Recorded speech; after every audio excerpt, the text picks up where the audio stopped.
I appreciate you the time, Mr. Mayor and rest of council, to come and just address you with regards to the readjustment that we have at the Miami Conservancy District. And before I just go any further, I just want to kind of give a little recap of what we are. So we're all about water, about prevention of floods and prevention of contamination, and really protecting the region from either the devastation of water or sometimes, what people do to water with regards to pollution and source control of drinking water and whatnot, as well as promotion of the region from, you mentioned economic vitality of trees and Arbor Day, and the Miami Conservancy District also has something called the Riverway Coalition, which actually Christian Mattingly here in West Carrollton is the chair of that, does a great job of working with a lot of our river communities to really try to promote the Great Miami Riverway and all of the stuff that's going on.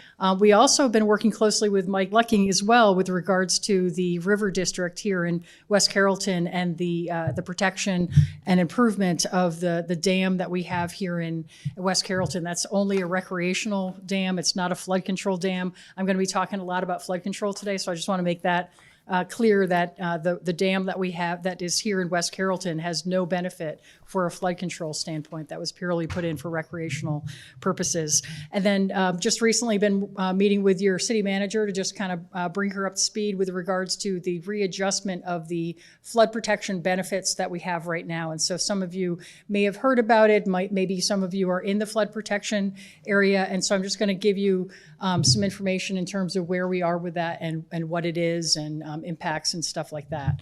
What you have in front of you here, this is a map of, on the right-hand side of the 1913 flood and the areas of West Carrollton that was impacted from that area, from that flood, and then as well some pictures from it as well. And as you can see, the boundaries of West Carrollton's in yellow. You see a lot of blue.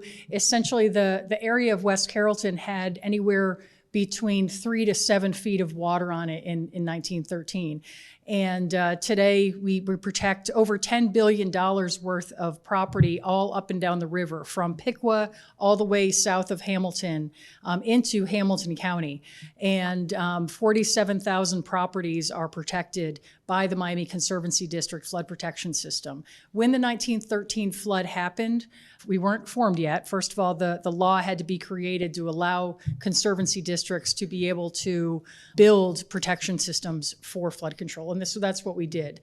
And at the time, there was a flood committee throughout the region that was primarily organized in Dayton, but went out and took a lot of surveys. We have hundreds of surveys that were taken, and that data and that storm, the storm of 1913, was used as the design storm to establish and create the flood protection system. And so within West Carrollton alone, there's $323 million worth of property that's protected from an event like the 1913 event. And we work really hard to make sure that we're able to continue to provide that kind of protection. Over the last several decades, our dams, we have 5 large dry dams upstream in Shelby County, as well as 4 in Montgomery County that provide protection. And over the last 111 years, we have stored floodwater over 2,100 times. So that's 2,100 times that we have not flooded communities. Instead, we're holding water back in storage basins that we have behind these dams. In total, we have 35,000 acres of land that we have flood control rights to on those lands behind the dams. It's important for us to maintain those protections on that, behind those dams, but also those dams are now over 100 years old. And in some cases, they are, in fact, last year when we had some high water events, parts of the Germantown Dam wall literally fell into the river because of conditions that it's facing from freezing and thawing and high water. What this graph shows is that every decade, every storm, we actually track how much water we're storing behind the dams. And over the last several decades, we've been seeing an increase in the amount of storage volume behind our dams. And that coupled with we also have a flat revenue. So generally, we've been collecting assessments based on a couple of different things. First, 2012 property values. Property values is a factor that's used in our calculation of benefits. for the 47,000 properties that receive benefits from the Miami Conservancy District. So state law does not allow us to do a readjustment of benefits any more frequently than every 6 years. And in 2020, we were supposed to do a readjustment of our benefits ordered by the Conservancy Court. We are governed by a Conservancy Court, which is a judge from every county of the district. But that was not able to proceed because a county, Butler County, was appealing their property values at the state level. And so as a result, it's been 4 years overdue that we have not been able to proceed with our readjustment of benefits to adjust it so that we're using updated property values. That appeal was resolved last year, so now we are proceeding with that. The bottom line, though, is that we are not collecting enough to be able to maintain the system. It currently takes about $9.2 million to maintain the 55 miles of levees and 5 large dry dams and the 35,000 acres of storage that we have. And as a result, we've been using cash reserves to take care of the day-to-day maintenance, and we're at the point where we don't have those cash reserves and we have to proceed with this readjustment. And so that's why, like a lot of questions are, why is it increasing so much? You may have heard that. And again, I just want to provide information to you and answer any questions that you might have. We don't have a capital fund right now, so that expired in 2022. The Conservancy Court did authorize us to proceed with a new capital assessment. So there's 2 new assessments that are currently under legal notice right now, a maintenance assessment and then a capital assessment. And I'll get into those in just a little bit. But other needs that we have, again, this is the $34 million worth of new spending authority that the Conservancy Court authorized us to develop an assessment for, and that is to be able to maintain these assets. Again, the Germantown Dam is in the lower right-hand corner there that lost part of the wall. Again, these assets are over 100 years old. There really has not been a very comprehensive approach to address them on a risk-based prioritization, and that's what we're doing now, working with the Army Corps of Engineers as well as the Federal Emergency Management Agency to identify what needs to be addressed in what order. And so the flood protection system is also broken into different levels of protection. So some properties like West Carrollton is protected by a levee, whereas some communities don't have a levee. And as a result of that, the flood assessments are based on whether you are fully protected by a levee or just partially protected by those upstream dams. So many of the assessments that are here within West Carrollton are going to be fully protected if they are protected by a levee, and that's going to be a factor in the calculation of their benefits.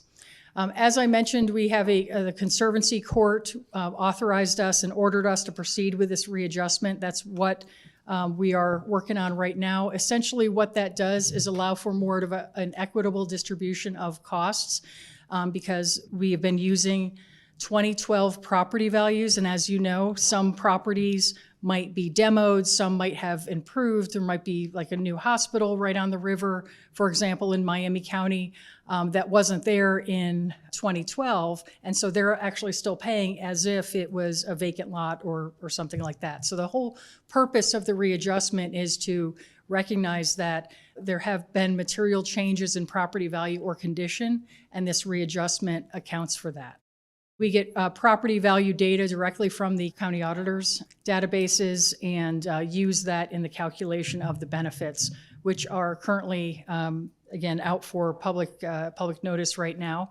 And entities, if they want to file an exception, it's called, they can do so through April 24th. It would be file an exception about the benefits, not necessarily the assessments. It's the benefits that we assess on the properties. And so that's the due process that is available for people right now to be able to file an exception. Just wanted to give you a little bit of an example of what the impact is to properties. So for example, if there is a $100,000 property that is fully protected, again, it depends not only if it's fully protected or partially, but also how deep was the flooding in 1913. So properties vary by specifically like how low they are or how high they are. If, your neighbor might be on a lower piece of ground than than you were in that round was in 1913, and the calculations that we have, the methodology we have takes that into account. So for example, the first example here is a property had 10 feet of floodwater on it in 1913, and if it's a $100,000 valued property, then the assessments are shown here by the capital first and then the maintenance. So the capital would be about $105 and maintenance would be $292. Same property value, but it's in a different area. It's still protected by a levee, but it only had 6 inches of floodwater on it. The capital assessment would be $22 and the maintenance would be about $58. So again, those are fully protected parcels. This is an example of just a partially protected one. So again, not protected by a levee, but just by our 5 upstream dams. And $100,000 property would have about a $10 per year capital assessment or a $29 maintenance assessment. In terms of how that's broken down, I looked at just the data that we have for West Carrollton. About 70% of the individual assessments in West Carrollton are estimated to be under $250 a year for both maintenance and capital. And when you compare that to if our system wasn't here, many of these properties would be in a floodplain, maybe wouldn't even be able to be developed, or would have to have flood insurance. And the average cost for flood insurance for U.S. residential property is about $900 a year. So again, when you compare that $250 to $900 for flood insurance, it's a good deal. In terms of where else we assess benefits, West Carrollton's here in Montgomery County. Montgomery County makes up about 45% of all of the assessments that we have. Then Butler County, Miami, Warren, and Hamilton County as well. In terms of public corporations like West Carrollton, your properties are exempt from our assessments as long as they are properties that are used for traditional public purposes. For example, water, wastewater treatment plants, roads, and this building, libraries, schools are exempt from the individual assessments. However, how the assessments are calculated for units of government, it's based on the fact that you do have individual properties. Your jurisdiction has a good chunk of land that is now protected, so the benefits are calculated based on all of those individual properties that have benefits, and then we take 40% of those benefits and then multiply that times the rate for either maintenance or capital. And again, the reason being that your roads are not washed out, your EMS doesn't have to respond to river flooding and whatnot. And then of course you get to enjoy economic development right along the river and not have to worry about repetitive flood damage. And so I've shared these numbers with your city manager, and these are projected numbers based on our 2.78% for maintenance. I've got the current amount identified there along with the projected. So currently West Carrollton is contributing about $58,000 a year for flood protection, and that's estimated to increase to about $109,000. Again, that's based on all of the benefits within the entire city that are receiving flood protection benefits that are individual parcels, and then we use that to calculate what the total benefit is for West Carrollton. And then with regards to a capital assessment, we don't currently have a capital assessment right now, so we need to reinvest in the dams, the levees. Perfect example where a lot of our communities use our levees or our lands for utilities or parks, and so they do provide value. But as it relates to utilities and levees with storm sewers that go through them or utilities that are on them, those in some cases can create a risk. For example, pipes that go through them that are cracked could cause a levee failure if we don't address those cracked pipes and stuff like that. So that's why we need some of the capital dollars to be able to invest in the system that is old and in disrepair. We are seeking some non-local money. So we're seeking some state capital dollars, about $9.6 million. We're looking to try to secure through the state capital bill. We have received some letters of support. I'd love to get a letter of support from West Carrollton if you would be interested in helping us try to secure some money from the state capital bill. We're also looking at other sources of funds through we just recently secured a grant from the Ohio EPA Water Resource Restoration Sponsorship Program for $4 million on an area of the Great Miami River downstream where it's impacting the Middletown wastewater treatment plant and our levee. And so we were just recently awarded that, and we're also doing some studies, bringing in some studies from the Army Corps of Engineers to look at how to modify, in some cases, some other low-head dams. You guys are already well on your way of doing a really good job at the low-head dam here. We're also working in Hamilton to do potentially some similar things there with some Army Corps of Engineers money. So again, we're looking at something else called the Water Resources Development Act, which is something Congressman Turner is helping us try to get listed in that so that we can secure additional funds to do the rehab that we don't want to just put on the backs of the locals. Final, as I mentioned, the flood insurance is something that many of our communities don't have to purchase because of the flood protection system that we have. And as I mentioned, right now we do have a public comment period on our readjustment and the updated record of revised benefits that is located. Folks can go to our website, and right on the top of our website, you can click on something that says check my assessment. You could put in your name, address, or parcel ID to see the change in assessments. Essentially, if people do want to file an exception, they have until April 24th to file an exception. And at that time, there is a court-appointed magistrate to hear any exceptions and would develop a report from a hearing, and then that gets filed and reviewed by the Conservancy Court in July.